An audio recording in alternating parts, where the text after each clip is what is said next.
Cumprimento a todos os meus irmãos e amigos com a paz de Jesus. Seja bem-vindo ao estudo do Grande Conflito, capítulo 21, a causa da degradação atual.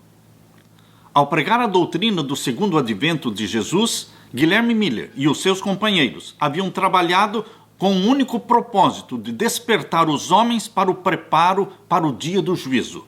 Tinham procurado acordar os que professavam a religião para a verdadeira esperança da igreja e levá-los a sentir a necessidade de uma experiência cristã mais profunda. Trabalhavam também para acordar os não conversos ao dever do imediato arrependimento e conversão a Deus. Não faziam tentativas para converter os homens a uma seita ou partido em matéria de religião. Daí, o trabalharem eles entre todas as facções e seitas sem interferência com sua organização ou disciplina. Em todos os meus trabalhos, disse Guilherme Miller, nunca tive o desejo ou o pensamento de criar qualquer interesse separado das denominações existentes, ou de beneficiar uma em detrimento de outra. Pensava em beneficiar a todos, supondo que todos os cristãos se regozijassem com a perspectiva da vinda de Cristo. Todo o meu objetivo, dizia Miller, se concentrava no desejo de converter almas para Deus, conscientizar o mundo do juízo vindouro e induzir os meus semelhantes a fazerem o preparo do coração que os habilitaria a encontrar-se com Deus em paz. A grande maioria dos que se converteram pelos meus trabalhos, dizia Miller, uniram-se às várias igrejas existentes. Como a sua obra tendia a edificar as igrejas, foi por algum tempo olhada com favor. Mas, decidindo-se os pastores e os dirigentes religiosos contra a doutrina da segunda vinda de Cristo e desejando suprimir toda agitação a respeito, não somente se opuseram à obra de Miller, e também usaram o púlpito para advertir aos seus membros e negarem aos membros o privilégio de assistir aos sermões de Guilherme Miller. Desta forma, os crentes se encontravam numa grande provação e perplexidade. Amavam as suas igrejas e repugnava-lhes o separar-se delas. Mas, como vissem suprimido o testemunho da palavra de Deus e negado o direito de investigar as profecias, compreenderam que lealdade para com o Senhor lhes vedava a submissão às suas igrejas. Desta forma, eles se sentiram justificados em desligarem-se das suas congregações. E no verão de 1844, aproximadamente 50 mil pessoas se separaram das suas igrejas. Por esse tempo, uma assinalada mudança se presenciou na maioria das igrejas dos Estados Unidos. Naquele ano, evidenciou-se uma decadência súbita e notável em quase que todas as igrejas do país. Se bem que ninguém parecesse capaz de indicar a causa, o fato em si mesmo era largamente notado e comentado tanto pela imprensa como do púlpito. Numa reunião do presbitério de Filadélfia, o Sr. Barnes, autor de um comentário bíblico largamente usado pelos pastores, ele declarou: não há despertamento nem conversões, tampouco se evidencia crescimento em graça por parte dos que professam a religião. Ninguém chega ao meu gabinete pedindo estudo da Bíblia e falando a respeito da salvação. Com o prosperar dos negócios e as brilhantes perspectivas do comércio e da indústria, aumentou o espírito de mundanismo. Isto se dá em todas as denominações. No mês de fevereiro do ano de 1844, o professor Finney, do Colégio Berlin, disse: as igrejas protestantes de nosso país são como apáticas, hostis a quase todas as reformas morais da época. Nota-se a falta quase que universal da influência de reavivamento nas igrejas. A apatia espiritual invade quase tudo e é terrivelmente profunda. Quase que geralmente os membros da igreja estão se tornando seguidores da moda. Dão mãos aos descrentes nas reuniões de prazer, nas danças, nas festas, e as igrejas em geral estão se degenerando lamentavelmente. Elas estão se afastando muito do Senhor, que se retirou delas. E um outro escritor declarou: nunca testemunhamos declínio tão grande religioso, tão generalizado como no presente.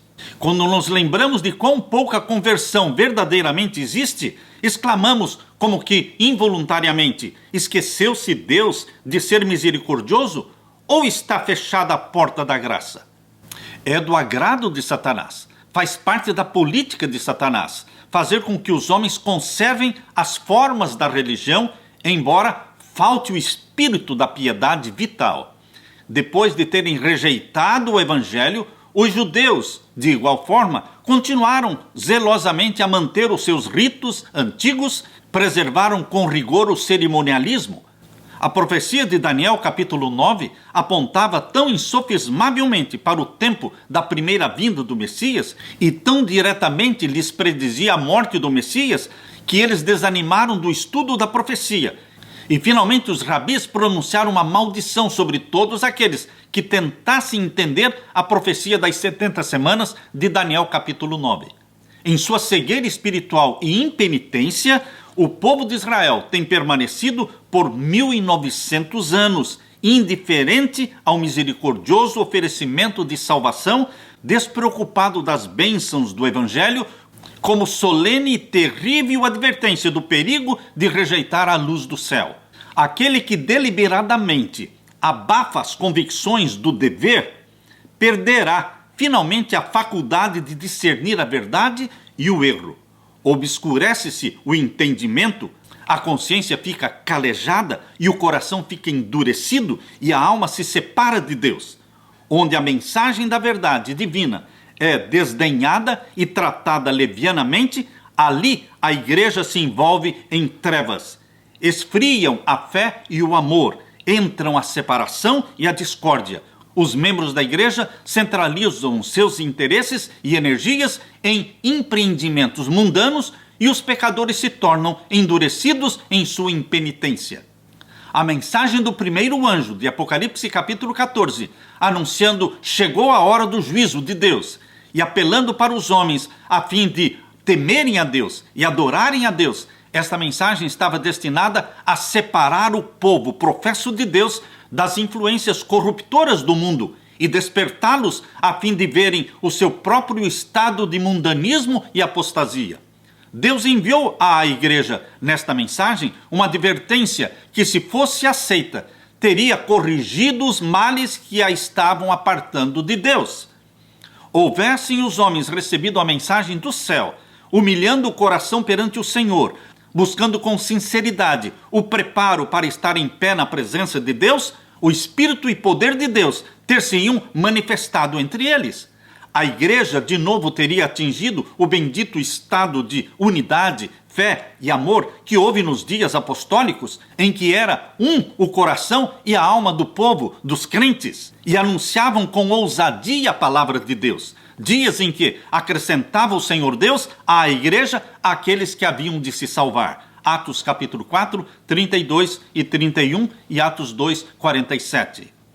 Recebesse o professo povo de Deus a luz, tal como esta refulgia da palavra divina, e alcançaria o povo de Deus a unidade porque Cristo orou, a qual o apóstolo Paulo descreve que a unidade do Espírito, pelo vínculo da paz, há, diz Paulo, um corpo e um só espírito, como também fostes chamados em uma só esperança da vossa vocação, um só Senhor, uma só fé e um só batismo. Efésios 4, 3 a 5.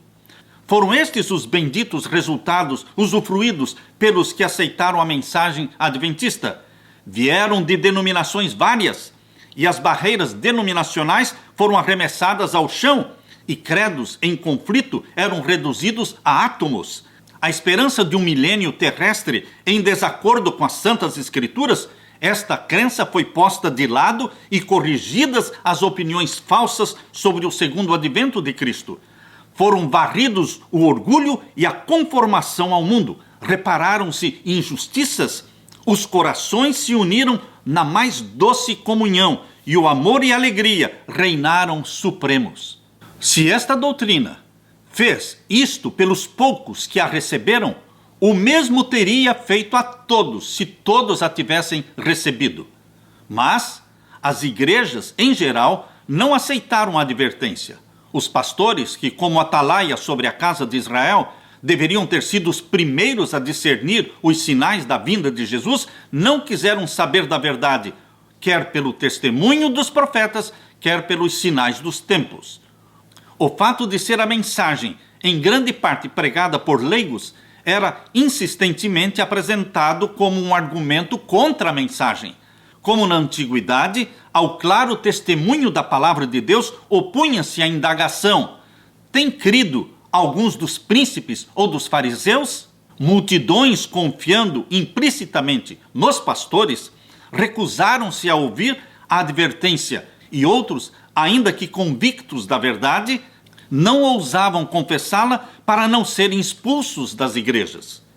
Rejeitando a advertência do primeiro anjo, desprezaram os meios providos pelo céu para que houvesse uma restauração nas igrejas. Desacataram o mensageiro da graça, que teria corrigido os males que os separavam de Deus, e com maior avidez volveram à busca da amizade do mundo.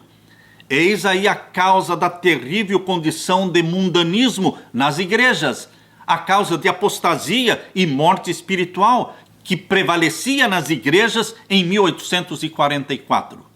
No capítulo 14 de Apocalipse, o primeiro anjo, ele é seguido pelo segundo anjo.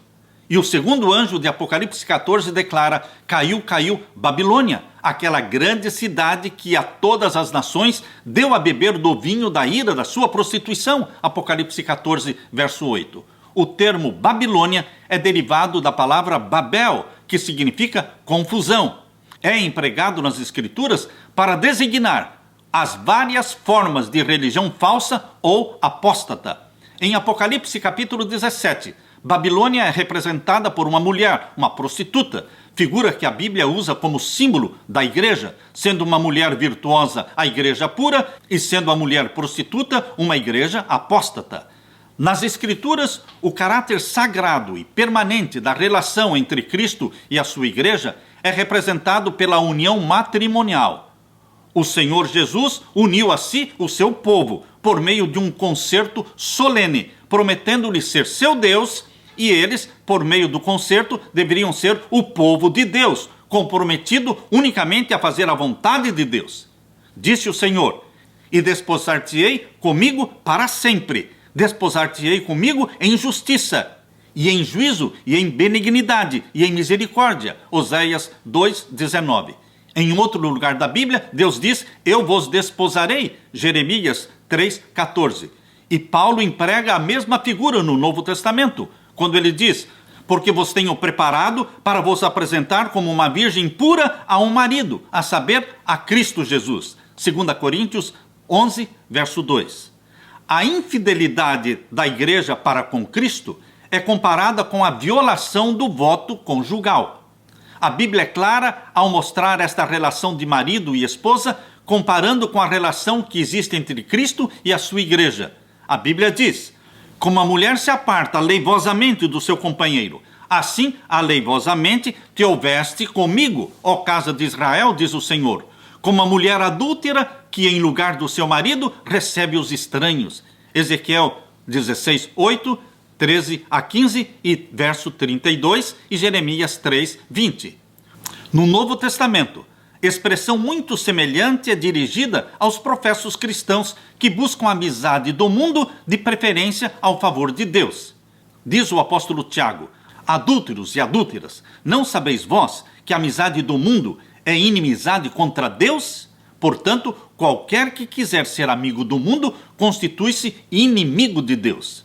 A mulher, Babilônia, lá de Apocalipse 17, é descrita como estando vestida de púrpura, de escarlata, adornada com ouro, pedras preciosas e pérolas, e tinha na sua mão um cálice de ouro cheio das abominações e da imundície. E na sua testa estava escrito o nome, mistério, a grande Babilônia, a mãe das prostituições. Diz o profeta: vi que a mulher estava embriagada do sangue dos santos e do sangue das testemunhas de Jesus.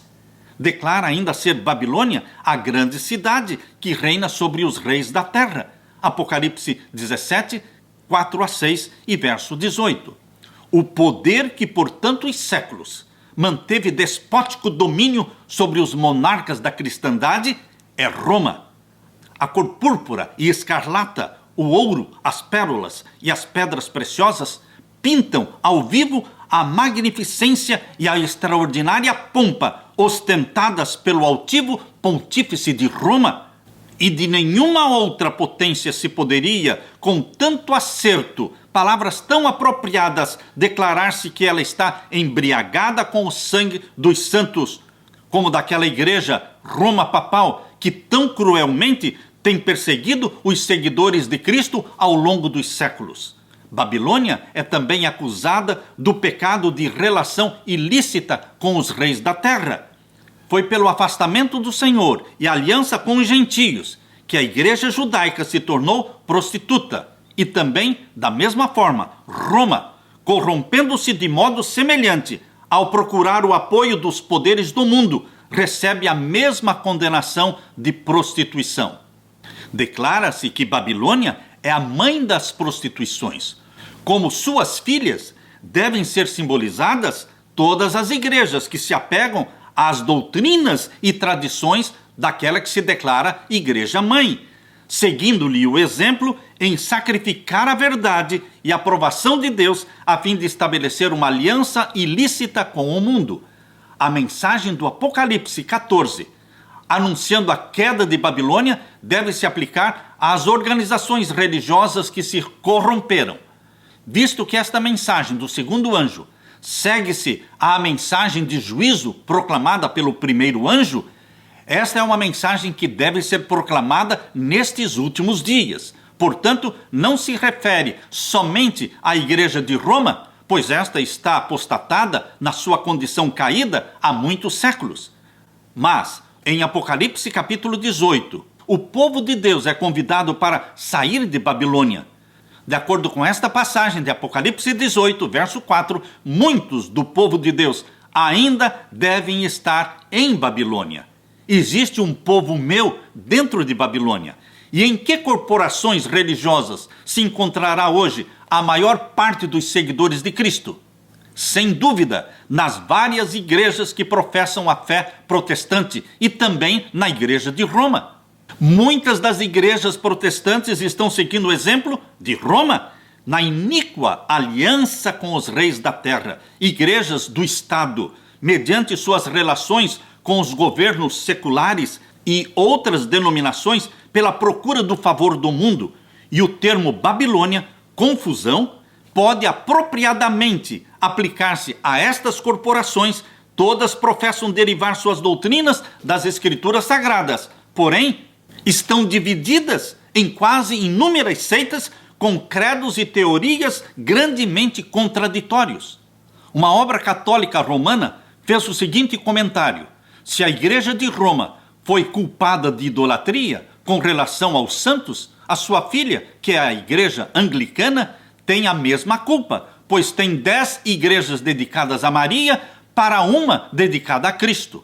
E o Dr. Hopkins, no Tratado sobre o Milênio, declarou: não há motivo para se considerar o espírito e prática anticristãos como sendo restritos aos que hoje se chama a Igreja de Roma.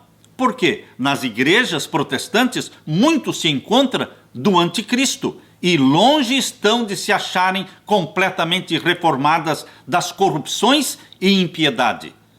Com respeito à separação da igreja presbiteriana de Roma, o Dr. Guthrie, ele disse: há 300 anos, nossa igreja, com uma Bíblia aberta e em seu estandarte e ostentando esta divisa, examinai as Escrituras, saiu das portas de Roma.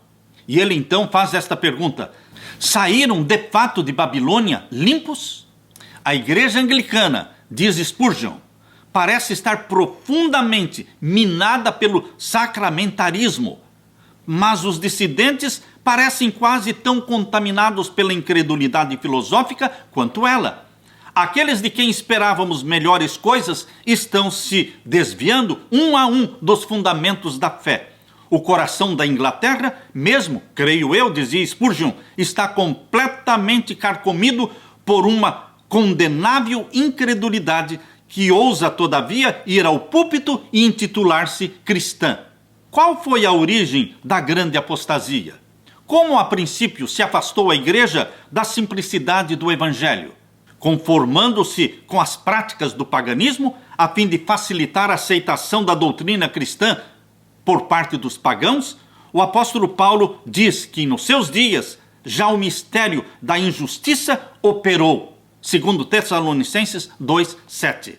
Durante a vida dos apóstolos, a igreja permaneceu relativamente pura, mas pelo fim do segundo século, a maioria das igrejas tomou nova forma, desapareceu a primitiva simplicidade e, insensivelmente, ao baixarem ao túmulo os velhos discípulos, os seus filhos, juntamente com os novos conversos, puseram-se à frente da causa e lhes deram um novo molde.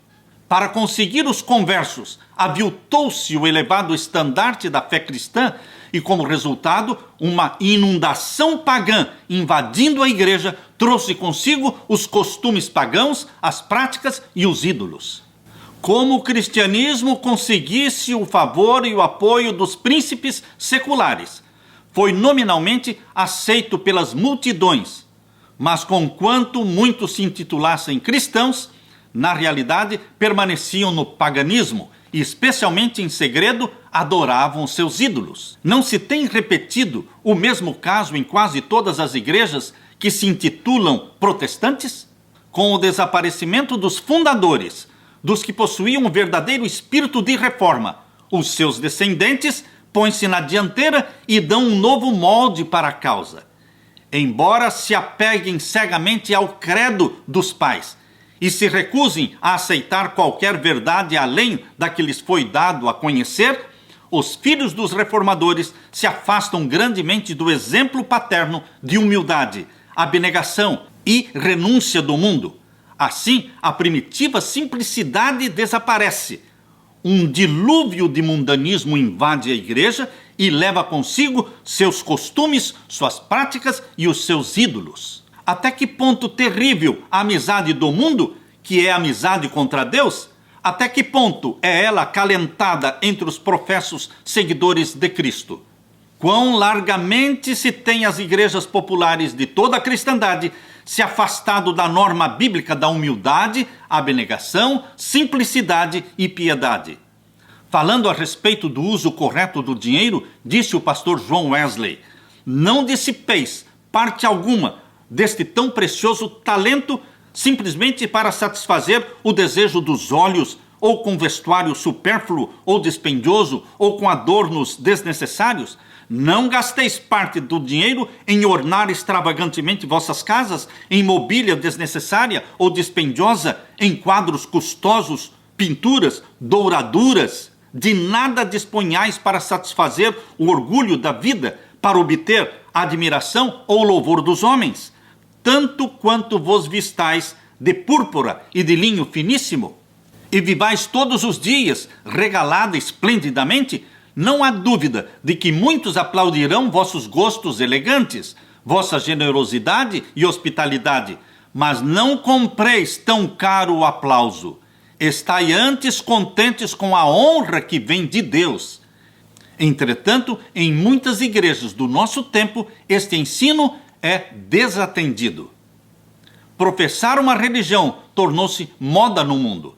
Governantes, políticos, advogados, médicos, negociantes aderem à igreja como meio de alcançar o respeito e confiança da sociedade e promover os seus próprios interesses mundanos. Procuram encobrir sob o manto do cristianismo todas as suas transações injustas. Pomposas igrejas, embelezadas de maneira mais extravagante, erguem-se nas movimentadas avenidas das cidades. Os adoradores se vestem com luxo e de acordo com a moda. Elevado salário é pago ao talentoso pastor para entreter e atrair o povo. Seus sermões não devem tocar nos pecados populares, mas deverão ser sermões suaves, agradáveis aos ouvidos da aristocracia. Deste modo, ímpios de elevada posição são alistados no registro da igreja e os modernos pecados estão escondidos sob o véu da piedade. Nesta maré de mundanismo em busca de prazeres, a abnegação de Cristo, o sacrifício por amor de Cristo, acham-se quase que inteiramente esquecidos. Muitos cristãos no passado foram ensinados, quando crianças, a fazerem sacrifícios, a darem ofertas com sacrifícios, mas hoje, se são necessários fundos para a igreja, ninguém é convidado a contribuir. O que eles fazem? Eles fazem uma quermesse, representações, shows, espetáculos, jantares à antiga ou alguma coisa para se comer, algo que divirta o povo. Já o governador de Osborne, de Wisconsin, em sua mensagem anual do dia 9 de janeiro de 1873, ele declarou: concertos com fins beneficentes, tômbolas, rifas, algumas vezes em auxílio de objetivos religiosos ou caritativos, mas frequentemente com finalidades menos dignas, sorteios de prendas, jogos de prêmios, são todos expedientes para se obter dinheiro sem retribuição correspondente. Nada é tão desmoralizador ou pernicioso, particularmente para os jovens, como a aquisição de dinheiro ou propriedade sem trabalho. O espírito de condescendência com o mundo está a invadir as igrejas por toda a cristandade. Roberto Atkins, num sermão pregado em Londres, pinta um tenebroso quadro do declínio espiritual que prevalecia na Inglaterra. Ele disse: os verdadeiros justos estão desaparecendo da terra e ninguém leva a sério isto. Os que atualmente em todas as igrejas professam a religião são amantes do mundo, condescendentes com o mundo, afeiçoados ao conforto pessoal e desejosos de honras. São chamados a sofrer com Cristo, mas temem o vitupério. Apostasia, apostasia, apostasia está mesmo gravado na frente de cada igreja. E se elas o soubessem e o sentissem, poderia haver esperança. Mas, elas exclamam: rico sou, estou enriquecido, de nada tenho falta. O grande pecado imputado à Babilônia é que a todas as nações deu a beber do vinho da sua ira e prostituição. Esta taça de veneno que ela oferece ao mundo representa as falsas doutrinas que aceitou, resultantes da união ilícita com os poderosos da terra. A amizade mundana corrompe-lhe a fé e, por seu turno, a igreja exerce uma influência corruptora sobre o mundo, ensinando doutrinas que se opõem às mais claras instruções da palavra de Deus. Roma privou o mundo das escrituras sagradas e exigiu que todos os homens aceitassem os ensinos da igreja em lugar dos ensinos da Bíblia. Foi a obra da Reforma Protestante que restituiu a palavra de Deus e deu-a aos homens.